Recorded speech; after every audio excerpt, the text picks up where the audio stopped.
Eu sou o Leon Klink, eu sou da equipe do SAUS e hoje eu estou aqui com a psicóloga Edneia Morilho. A doutora Edneia, ela é formada na Unesp de Bauru, tá? Já tem 27 anos de experiência na área e hoje ela trata de pacientes com depressão, com ansiedade, pânico, entre outros transtornos de personalidade, né? Doutora Edneia, muito obrigado por ter vindo hoje, tá? É uma honra tê-la aqui conosco. E de uma forma, assim, bem resumida, como é que você poderia dizer para nós como é que funciona a doença, a depressão, quais são os sintomas, de uma forma bem resumida, só para a gente elucidar mesmo o tema. Bom, boa noite a todos, né? Obrigada pelo convite, por eu estar aqui. A depressão é um tema hoje bem atual, porque é uma das doenças, né, de primeira instância no mundo, né? Ela parte do princípio, ela é conhecida como um transtorno depressivo maior, ou comumente chamada de transtorno de humor, né? As características dela são humor triste, irritável e sentimento de vazio. Isso somado a outros sintomas e cognições, né? E esses sintomas, quando nós que trabalhamos com a terapia cognitiva, nós entendemos que é um transtorno de pensamento também, né? E é uma forma falha das pessoas processarem as informações e isso se transforma em pensamentos distorcidos, ocorrendo a doença. Né? A partir daí, eu vou dar um exemplo. Por exemplo, a pessoa que não está deprimida, ela sente tristeza normalmente. Todos nós sentimos tristezas por eventos, né, negativos. Normalmente ela vai dizer uma morte de um ente querido. Eu vou sentir saudade, eu vou sofrer a ausência dessa pessoa, mas não de uma forma disfuncional. Por um tempo determinado ela vai se sentir assim e isso vai passar. Já a pessoa deprimida, ela, na mesma situação, ela vai pensar: ele morreu, acabou a minha vida, nunca mais eu vou ser feliz. Isso se dá por distorção de pensamento. E ela começa a acreditar nisso e fica com um tempo maior com essa tristeza. E essa tristeza passa a virar crenças e se transforma na doença. Por conta dessa característica, então, que muita gente confunde o que é depressão e o que não é, né? Sim. As pessoas confundem muito a tristeza, né, com depressão. Elas se sentem tristes e acham que estão deprimidas. Não, a tristeza é normal. Qualquer ser humano tem, né, é uma emoção que nós temos devido a esses eventos negativos. A tristeza acompanhada de outras cognições, de pensamentos, de sintomas, aí sim ela se transforma numa doença.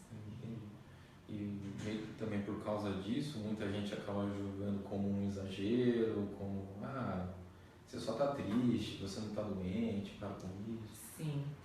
Infelizmente, a depressão ela ainda não é vista por algumas pessoas como doença, né? Ela é vista como preguiça, como uma coisa que não tem preocupação, essa depressão profunda, né? Ela começa se instalando e ela vai permanecendo e vai dando um desânimo, um vazio, é uma tristeza bem profunda. E as pessoas que se sentem assim são, às vezes, marginalizadas, às vezes até pela própria família. Fala, ele está com preguiça, vai trabalhar que passa, né? Vai fazer alguma coisa, vai ler, vai se distrair. Mas não é assim, as pessoas precisam apoiarem, porque realmente é uma doença, e é uma doença que pode levar ao suicídio. Entendi. Existem níveis dessa doença? Existem. Os sintomas, conforme eles vão se agravando, né, e se somando, se somatizando, esses sintomas passam a ser permanentes, constantes, e cada nível vai aumentando e somando mais. Então nós temos o leve, o moderado e o grave. No leve, nós temos algumas oscilações de humor, uma tristeza constante durante o dia, mas oscila, e no final do dia ela acaba se extinguindo. No moderado, esses sintomas já vão se agravando, já vai entrando num estado de desânimo, de desesperança, e isso por um tempo maior. Já no estado grave, todos esses sintomas eles se agrupam e permanecem por mais tempo, e é nesse momento que é o perigo que eles podem levar ao suicídio. O paciente chega a relatar, 70% deles, que eles não conseguem sair dessa tristeza. Aquele que fica na cama, não consegue nem tomar banho, fica por dias sem tomar banho, sem sair da cama. É uma tristeza muito dolorosa. E eles sozinhos, eles não conseguem sair desse estado. Entendi. E considerando esses sintomas, caso eu esteja me sentindo dessa forma, entendendo que é uma tristeza que não passa, algo, né, que já dura um certo tempo, quem que eu devo procurar para me ajudar? Sim, você sempre tem que observar comportamentos, cognições, hábitos, se houve mudança. No mínimo são 5 sintomas que se apresentam para a depressão. Sempre vai estar presente o humor deprimido e o desinteresse por atividades diárias, por vários dias, além de outros, perda de peso ou o contrário, né? Você engorda, perda do sono ou o sono em excesso, pensamentos suicídios recorrentes, desânimo, culpa, a baixa autoestima. Então tudo isso vai se somando. A partir do momento que você observar que isso está se instalando, no mínimo por 2 semanas seguidamente, você já tem que começar a se preocupar. Tecnicamente, para se diagnosticar a depressão, né, leva-se uns 6 meses. Porém, quando a pessoa já está em 2 semanas nesse estado, já é bom começar a procurar apoio familiar. Pode ser um evento único, como ele pode ser recorrente. Né? Então, já começa a procurar o familiar e, seguidamente, o psicólogo e o psiquiatra, que são os únicos que vão poder diagnosticar a doença e fazer o tratamento adequado. Entendi. E como é que funciona o tratamento? Ele leva muito tempo? Então, a depressão, na terapia cognitiva, nós trabalhamos com a reconstrução, a reestruturação dos pensamentos negativos. Você leva um tempo até que a pessoa entenda que esses pensamentos fazem com que que a situação se torne pior do que ela é.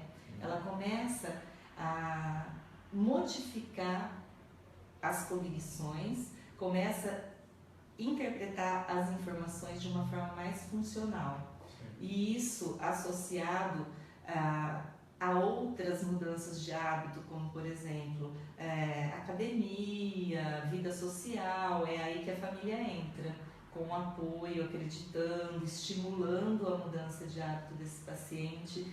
Com o tempo, ela vai estabilizando o humor, né? Isso na leve e na moderada. No estado mais grave, é necessário que o psiquiatra entre com a medicação para poder estabilizar esse humor e o tratamento seguir corretamente. É possível sim que em 6 meses, 1 ano, ela já consiga ficar sem os remédios e consiga lidar com as situações normalmente. Então, independente do nível, o papel da família é essencial. Essencial. Claro que nós temos estados depressivos maiores, psicóticos, neuróticos, que já aí é um tratamento mais longo, né? Que são os que correm risco na depressão grave de ser levado ao suicídio, já leva um maior tempo. Então a família tem que tomar até cuidado nesse sentido, de cuidar da medicação, cuidar desse apoio, estar sempre com amor, atenção. O papel dela é fundamental para o processo. E o paciente também tem uma participação ativa nesse processo. Ele, com enfrentamento e atitude, ele vai conseguir melhorar muito. 80% dos casos, a melhora. Entendi. Então tá certo, doutora. A gente reservou alguns mitos e algumas características, né, que muita gente pergunta aqui. Sim. E queria perguntar para você para saber quais delas são de fato verdadeiras, né, e quais são apenas mitos, né? O jejum, ele ajuda no tratamento da depressão? Mito, né? É mito porque os nossos neurônios, eles precisam de glicose, né? Nós temos que estar bem alimentados para que não haja esse processo de depressão, que a gente fique deprimido, porque a fome, ela leva, né, o sujeito a ficar mais deprimido, na verdade. Então, o jejum não ajuda. É o contrário. É o contrário, precisa se alimentar bem, principalmente pela manhã. Entendi. Eu já pegando um gancho com ela, o chocolate, é uma coisa que todo mundo gosta, né? Ela ajuda no tratamento da depressão? O chocolate é ótimo, né? Sim. É uma delícia, muito bom. Em exagero, engorda, né? Em exagero, ele engorda e ele tem alguns componentes, por isso que as pessoas acreditam que ele ajuda. O triptofano, que é uma substância que ajuda a liberar a serotonina e a endorfina, que são neurotransmissores importantes para evitar a depressão. Então, por um momento, ele pode sim dar uma satisfação, né? Mas aí pode também tornar um vício e a pessoa comer muito e é só um paliativo. Entendi. Uma coisa momentânea. Momentânea, é um prazer momentâneo. Entendi. Bebida alcoólica, mesmo que em poucas quantidades, ele ajuda no tratamento? Aos cervejeiros de plantão, né? Não ajuda, né? Por quê? Vai diretamente para o sistema nervoso central, né? E aí, se, por exemplo, o sujeito tiver uma ideação suicida, infelizmente, numa embriaguez, ele pode cometer o ato. Entendi. O uso dos antidepressivos, ele pode engordar? É verdade, ele tem, é verdade, mas atualmente, né, dizem também que além de engordar, mexe com a libido, mas atualmente existem muitos componentes novos nos antidepressivos que têm ajudado a que isso não aconteça.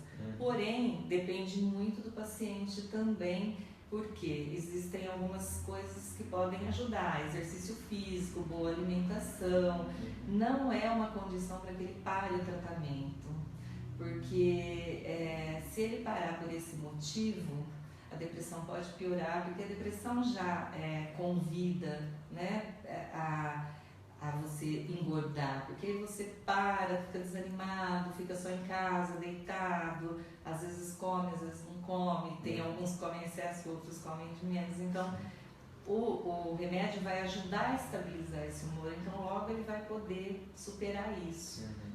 Com a ajuda desses outros movimentos que ele pode fazer, né? A alimentação, a psicoterapia, tem que ser sempre um tratamento combinado, para que haja um bom resultado. Entendi. O café, que é um estimulante, né? Ele ajuda no tratamento do indivíduo que sofre de depressão?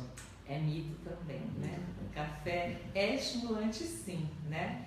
Porém, em excesso, ele acaba gerando ansiedade, taquicardia, né? E acaba proporcionando aí uma piora para o sujeito. Claro que 2 xícaras de café, isso não vai fazer mal, mas é sempre o excesso, nós estamos falando em excesso. Sim. Quantidades moderadas, tudo bem. Tudo bem. Tá certo. A depressão, ela tem cura? Existe um final da doença? Sim, em casos no transtorno depressivo maior, como a gente chama, né, nessa depressão com episódios únicos ou recorrentes, ela tem uma grande melhora, né? Ela é possível tratar sim, deve ser tratada, né? Claro que não acompanhada de outras causas maiores, acompanhadas de doenças maiores, né? Mas a depressão, essa que nós conhecemos, que infelizmente no mundo hoje chega a 350 milhões de pessoas, né? Até 2030 ela vai ser a primeira doença do mundo, né? E em 2020 a segunda. Então, quem não teve tem uma propensão a ter, pela somatização do ambiente, dos estressores do ambiente. Então, mas é curável, é tratável e dá para ter uma boa prevenção. Você tem que se cuidar em relação a isso. É verdade que a doença ela comete mais mulheres do que homens, a depressão? Infelizmente, é verdade, né? As mulheres são mais suscetíveis aos casos de depressão por estressores ambientais e pelo biológico, né? Biológico, menopausa, menstruação, né? Já os estressores ambientais, a mulher sempre tem mais uma condição de abuso, de humilhação, de tripla jornada. Isso acaba levando ela mais para o consultório. Nós temos maior conhecimento da mulher porque elas procuram mais ajuda e falam mais sobre a doença. Infelizmente, os homens, né, eles não entram nessa estatística, porém, há estudos, pesquisas que mostram que eles têm 4 vezes maior propensão ao suicídio, ao uso de droga e de álcool e à violência doméstica. Só que eles não procuram o consultório e também não têm coragem de falar sobre a doença. Isso diminui a estatística, mas já há informações, dados que eles estão quase iguais nessa situação de depressão. Entendi. Bom, então, doutora, eu vou abrir agora para algumas perguntas do pessoal que está assistindo a gente. Tem uma pergunta da Skel Padula. Ela pergunta aqui: doutora, a depressão pode ser hereditária? Pode passar de gerações? Sim.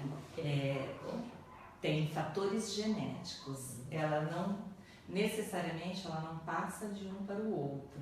Isso não é dessa forma que ocorre. Nós temos fatores genéticos na depressão, né? Só que você não significa que se o seu pai teve, você terá. Você tem uma propensão maior a desenvolver. Porém, você não recebe da mesma forma que o seu pai recebeu as informações. Então, você não distorcendo essas informações, tratando as situações, os eventos estressores de uma forma mais funcional, provavelmente você vai contornar a depressão e você não vai desenvolver. Agora, os fatores desencadeantes é a forma como você recebe. Sim, entendi. Então, pode passar, mas não necessariamente, né? São componentes genéticos, porém não significa que se ele teve eu vou ter e assim por diante. Entendi, tá certo. Bom, doutora, é mais ou menos isso, tá bom? Eu queria agradecer muito pela sua presença aqui, tá? E para quem tiver mais alguma pergunta, mais alguma dúvida, é só deixar nos comentários aí que a gente responde mais pra frente, tá? Então, para quem quiser se consultar com a doutora Edneia, ela atende pelos sábados hoje, tá? Os horários de atendimento, doutora, quais são? De segunda a sábado, né? Eu atendo nos 3 períodos, de manhã, à tarde e à noite. Estou sempre à disposição. Né?